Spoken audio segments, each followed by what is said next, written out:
Hello दोस्तों, TMR संस्कृति विद्यापीठ में आपका स्वागत है। आज की इस एनसीईआरटी सीरीज में हम लोग क्लास 10th एनसीईआरटी का एक्सरसाइज 3.5 का क्वेश्चन नंबर 3 देखेंगे। इसमें कहा जा रहा है कि 8x + 5y = 9 है और दूसरा समीकरण है 3x + 2y = 4 है। आप इसको या तो प्रतिस्थापन विधि से हल करें या फिर ब्रजगुणन विधि से हल करें और दोनों विधि से हल करने के बाद ये चेक करें कि कौन सा विधि आपको सबसे ज़्यादा अच्छा लगा। तो सबसे पहला विधि में देखते हैं कि प्रतिस्थापन विधि है और प्रतिस्थापन विधि में इसका नाम ही है प्रतिस्थापन, मतलब एक समीकरण से निकालिए मान और दूसरे समीकरण में रख दीजिए, या x का मान निकालिए या फिर y का मान निकालिए, दोनों में से किसी एक का मान निकाल करके दूसरे समीकरण में डाल दीजिए। और ब्रजगुणन में तो क्रॉस मल्टीप्लिकेशन का फॉर्मूला लगता है वो, तो पहले हम लोग प्रतिस्थापन की ओर चलते हैं। प्रतिस्थापन विधि में है, ये मान लेते हैं कि पहला समीकरण है, ये हमारा दूसरा समीकरण है। तो पहला समीकरण से हम देखेंगे कि समीकरण 1 से, यानी पहले समीकरण को लेंगे जो भी है, तो 8x + 5y = 9 है। यहाँ से हम लोग x या y का मान निकालेंगे। x या y का मान निकाल करके किसी दूसरे समीकरण में, अगर हम पहले समीकरण से वैल्यू निकालते हैं तो दूसरे समीकरण में डालेंगे और दूसरे समीकरण से वैल्यू निकालते हैं तो पहले समीकरण में डालेंगे। तो हम अभी पहले समीकरण की ओर हैं, तो हम अगर x का मान निकालते हैं यानी 8x को इधर रखना होगा, फिर 9 इक्वल के साइड 9 है और 5y प्लस में ही पटी जा, इस तरफ जाने पर -5y हो जाएगा। इसके बाद आई x, क्योंकि हमको पार्टिकुलर किसी एक को निकालना होता है, x को निकालना होगा, तो यहाँ 9 - 5y 8 हो जाएगा। इसको हम समीकरण 3 मान सकते हैं। अब क्या बोले हैं कि हम 1 से निकालेंगे और 2 में डालेंगे, यानी समीकरण 1 से x का मान निकाल करके समीकरण 2 में डालेंगे। तो समीकरण 2 में x का मान रखने पर समीकरण 1 से निकालेंगे और 2 में डालेंगे, तो समीकरण 2 का वैल्यू कितना है, 3x + 2y = 4। इसमें हम x को इंटर कर रहे हैं, तो x का वैल्यू है 9 - 5y / 8। अब इसको हम घेर दिए छोटी ब्रैकेट से, +2y = 4। अब इसको हम क्या करेंगे, ऊपर वाले को ऊपर से गुना करेंगे, 9 × 27 -3 × 5 = 15y / 8 +2y = 4। अब यहाँ से क्या करेंगे, हमारा जो वैल्यू है उसको सबसे पहले तो लघुत्तम लेंगे, यानी कि भिन्न का घटाव जोड़ है तो जोड़ बनाएंगे। तो सबसे पहले 8 और नीचे कुछ नहीं तो 1 है, 8 और 1 का एलसीएम हो गया 8, ऊपर हो जाएगा 27 - 15y। क्यों? क्योंकि नीचे 8, इसका जो रिमाइंडर क्या बोलते हैं, डिनोमिनेटर 8 है, हर है जो 8 है और यहाँ भी 8 है, तो 8 से 8 में भाग देने पर एक बार में कटेगा, फिर उसी को ऊपर हम गुना कर देंगे। गुना करने के बाद अगला स्टेप है +1 से भागा देने पर 8 में 8 आता है और ऊपर गुना करने पर 8 दूनी 16y = 4।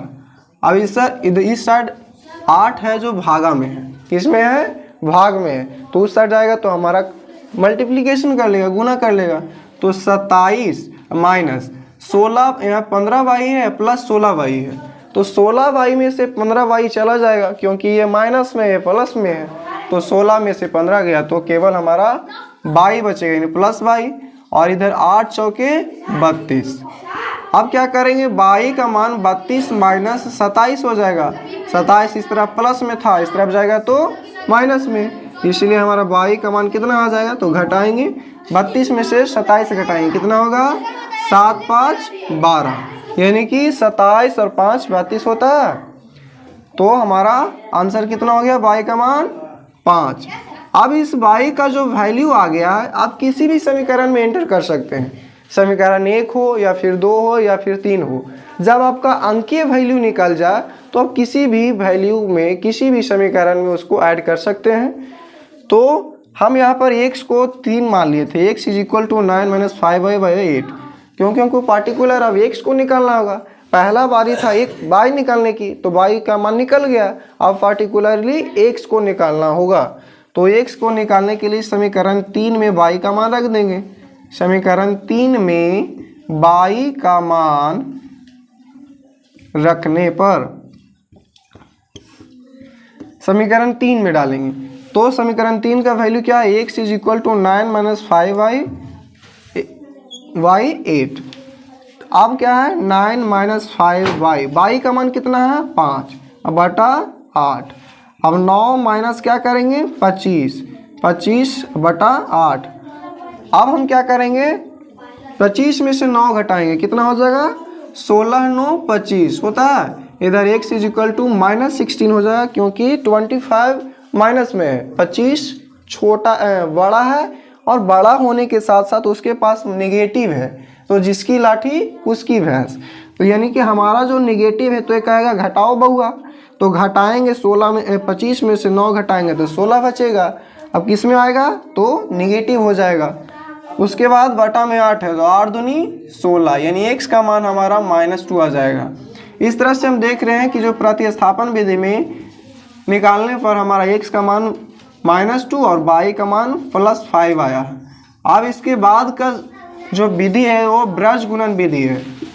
तो ब्रज गुणन विधि निकालने के लिए अगर आपके पास कोई समीकरण दिया हुआ है जैसे a1x b1y प्लस c1 बराबर 0 और दूसरा a2x plus b2y plus c2 बराबर 0, तो इसके लिए नियम होता है कि अगर आपको x का वैल्यू निकालना है तो जिसका भी वैल्यू निकालना है उसको आप अपने मन से ये समझने के लिए जिसको भी निकालना है इसको ढक दें और उसके बाद जो भी उसका जो कोएफिशिएंट है गुणांक है उससे देखेंगे गुणा करेंगे। तो b1 गुना c2, b1 गुना c2, उसके बाद क्या बच गया b2 c1, ये दोनों को क्रॉस मल्टीप्लिकेशन करके घटा देंगे तो हो जाएगा b2 c1 बराबर y की बात आई है।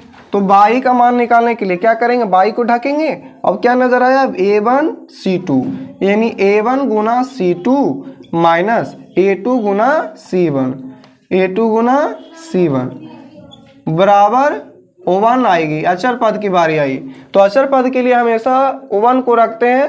अब अचर पद को ढकेंगे, जो भी बचा उसको क्या करेंगे गुना करेंगे, a1 गुना b2 और minus a2 Guna b1। But इसमें कंडीशन होता है कि जब आप x का बराबर करते हैं तो y में ऊपर का मान हमेशा नेगेटिव रखना है। कोई दिक्कत है? तो आगे जो हम विधि सीखने वाले हैं वो है ब्रज गुणन विधि। तो ब्रज गुणन विधि में इस नियम को याद रखना जरूरी है, जिसका भी वैल्यू निकालना है उसको अपने मन से इसको ढकिए। ढकने के बाद जो उसका गुणांक है वो एक दूसरे से गुना करेगा और गुना करने के बाद एक दूसरे से घट जाएगा, यानी b1 c2 minus b2 c1 x के लिए बराबर माइनस y बटा, अब y की बार आई तो इसको ढकेंगे a1 c2 है ना minus a2 c1 is equal to 1y a1 c1 की जब ढकने की बारी है तो a1 b2 बचेगा अब माइनस a2 b1। तो इस तरह से हमारा ये ब्रज गुणन विधि से निकलेगा। तो आगे हम इस विधि से इसको हल करते हैं और चेक करते हैं कि कौन सा विधि हमारे लिए उपयुक्त है, किस विधि से आप निकाल सकते हैं। ब्रज गुणन से हल करने के लिए हम लोग को जो अचर पद है उसको इक्वल के इस तरफ हिलाना होता है और इक्वल साइड में हमेशा 0 करना होता है। तो 8x प्लस 5y और माइनस 9 बराबर 0 हो जाएगा।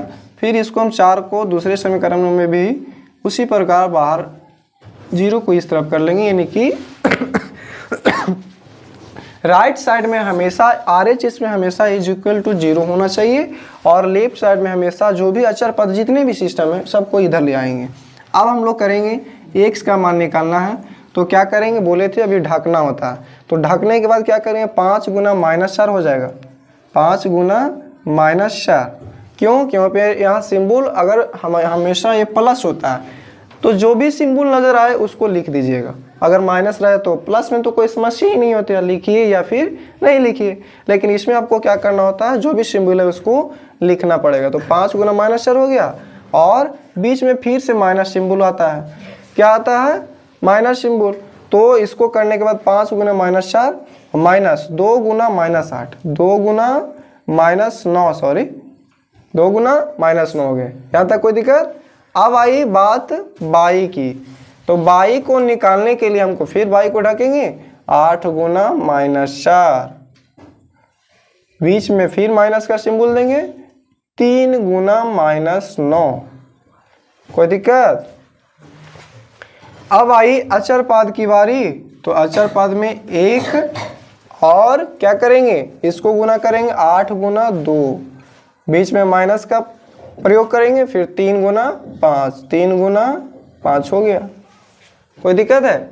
जिसको भी निकालना है, अगर x निकालना है तो x को ढकेंगे, 5 गुना -4, बीच में माइनस का चिन्ह फिर देंगे, 2 गुना -9 इज इक्वल टू, बाई का बात आए तो ऊपर में माइनस कर देंगे, इसको ढकेंगे 8 गुना -4 और 3 गुना -9। कोई दिक्कत है? अब आई अचर पाद, तो अचर पाद के लिए हमेशा 1 का प्रयोग करते हैं, 8 गुना 2 -3 गुना 5। अब यहाँ से हम लोग इसको हल करेंगे, तो x बटा 5 और 20 किस में होगा, माइनस में, क्योंकि ये प्लस में माइनस, प्लस गुना माइनस माइनस। अब यहाँ आया माइनस गुना माइनस, तो माइनस गुना माइनस क्या होता है, प्लस होता है, 2 नमा 18 हो गया, बराबर -22 बटा 8 चौके 32, -32 हो जाएगा, 3 तिया 9, सॉरी 9 तिया 27, लेकिन माइनस गुना माइनस यहाँ पर प्लस हो जाएगा, माइनस गुना माइनस प्लस 3 नमा 27 बराबर 1 बटा 8 दूनी 16 माइनस 3 पचे 15। अब क्या करेंगे, इसको घटाएंगे तो x बटा 20 में से 18 गया, लेकिन यहाँ पर हमारा 20 बड़ा है, 18 छोटा है, 18 छोटा है लेकिन ये प्लस में है और ये 20 माइनस में है, तो माइनस कर रहा है घटाने के लिए, तो 20 में से 18 गया तो 2, लेकिन किस में रहेगा, माइनस में रहेगा, क्योंकि जिसकी लाठी उसकी भैंस, समझते हो, मतलब जिसके पास ताकत हो उसी के लिए सब कुछ संभव है, ऐसा नहीं है, लेकिन यहाँ पर ये संभव है। क्यों? यहाँ पर माइनस, यानी जो कहेगा बड़े लोग उसी को छोटे लोग को सुनना पड़ेगा। माइनस यहाँ है तो घटाएंगे, घटाने के बाद इसी का चिन्ह रह जाएगा। आगे चलते हैं, -22 बटा 32 में से 27 घटाएंगे, कितना घटाएंगे, 32 में से 27 घटने पर हमारा -5। क्यों -5 आएगा, क्योंकि 32 भी यहाँ पर माइनस में है, तो जो रहेगा उसको फिर लिखेंगे हम, बराबर 1 बटा 1। क्यों? क्योंकि 16 में से 15 घटाए तो 1 आया। अब हमारा x और y का मान निकालना पड़ता है, तो ये नहीं कहेंगे कि x का मान -2 आ गया, y का मान 5 आ गया, ऐसे नहीं, हमेशा इसको अचर पद से रिलेट कर देते हैं, यानी x बटा -2 इज इक्वल टू 1, यानी हमारा मान कितना आ जाएगा, x बटा -2 करेंगे, इधर देख लेते हैं, x बटा -2 आया है, बराबर किसके साथ, तो अचर पद के साथ रिलेट करेंगे, तो x का मान यहाँ से हमारा -2 आ जाएगा। उसी प्रकार आई बात बाई की निकालने की, तो बाई का मान यहाँ पर -22 बटा -5 बराबर 1 करेंगे। क्यों? अचर पद से हमेशा रिलेट करते हैं, तो माइनस से माइनस खत्म हो गया, बाई बराबर 5। जैसा कि हम लोग प्रतिस्थापन विधि से भी निकाले थे, तो x का मान -2 और y का मान +5 आया था। तो दोनों विधि में उतना डिफिकल्ट नहीं है, लेकिन इसमें थोड़ा आसान इसलिए होता है क्योंकि आपको इस स्थान से दूसरे स्थान तक ले जाना नहीं पड़ता। जैसे प्रतिस्थापन में क्या होता है कि x का वैल्यू अगर समीकरण 1 से निकालते तो 2 में डालिए, और जब वैल्यू निकल जाए y का तो फिर से किसी दूसरे में डालिए, तो यह समस्या लगा रहता है। और विलोपन में क्या होता है, विलोपन में सिंपल होता है कि किसी एक को, अगर x को हमको y का मान निकालना है तो x को बराबर करके काट देंगे, और अगर y का मान निकालना है, सॉरी x का निकालना है तो y को बराबर करके काट देंगे। और ब्रज गुणन में तो कुछ कहना ही नहीं है, सिंपल सा फॉर्मूला है, x को निकालना है तो x को ढकिए, जो भी गुणांक है उसको क्रॉस मल्टीप्लिकेशन करके घटा दीजिए। फिर y की बात आई तो -y बटा जो भी है उसको y को ढकने के बाद जो भी अंक उसको क्रॉस मल्टीप्लिकेशन ऊपर से नीचे, नीचे से ऊपर गुना करने के बाद उसको घटा देंगे, और अचर पद के लिए 1 का प्रयोग करके फिर वही प्रक्रिया, अचर पद को ढकने के बाद क्रॉस मल्टीप्लिकेशन करके घटा देंगे। तो इस तरह से हमारा जो दोनों विधियाँ ठीक है, लेकिन ब्रज गुणन भी आपके लिए किफ़ायती पड़ेंगे, आसानी से बन जाएंगे, समय का प्रयोग बहुत कम करना पड़ेगा। और प्रतिस्थापन में थोड़ा समस्या होता है कि आप एक स्थान से, यानी एक समीकरण से x का मान निकालिए, दूसरे में डालिए, फिर दूसरे से तीसरे में डालिए, ये लगातार लगा रहता है। तो जो भी विधि आपको अच्छा लगे, जो भी विधि आपको समझ में आए, उस विधि से आप बनाइए। इसमें अपनी अपनी राय होती है। तो इस तरह से एक क्वेश्चन हमारा खत्म हुआ। मिलेंगे अगले क्वेश्चन में, अगले नए वीडियो में। तब तक के लिए आप इस वीडियो में या आने वाले नए सीरीज में बने रहें। इसके लिए क्या करना पड़ेगा, जो भी सब्सक्राइब बटन है उसको सब्सक्राइब करिए, जो भी लाइक बटन है उसको लाइक करिए, और अपने दोस्तों के साथ शेयर करना ना भूलें। कमेंट करके बताएं कि वीडियो कैसा लगा, किस तरह के वीडियो आपको अच्छा लगते हैं, कैसे क्वेश्चन चाहिए, किस जो भी टॉपिक है किस में आपको समस्या होता है आपको बताया जाएगा। जहाँ तक मेरी मदद पहुँच सके पहुँचाने का कोशिश करेंगे। मिलेंगे अगले वीडियो में, तब तक के लिए जय हिंद जय भारत।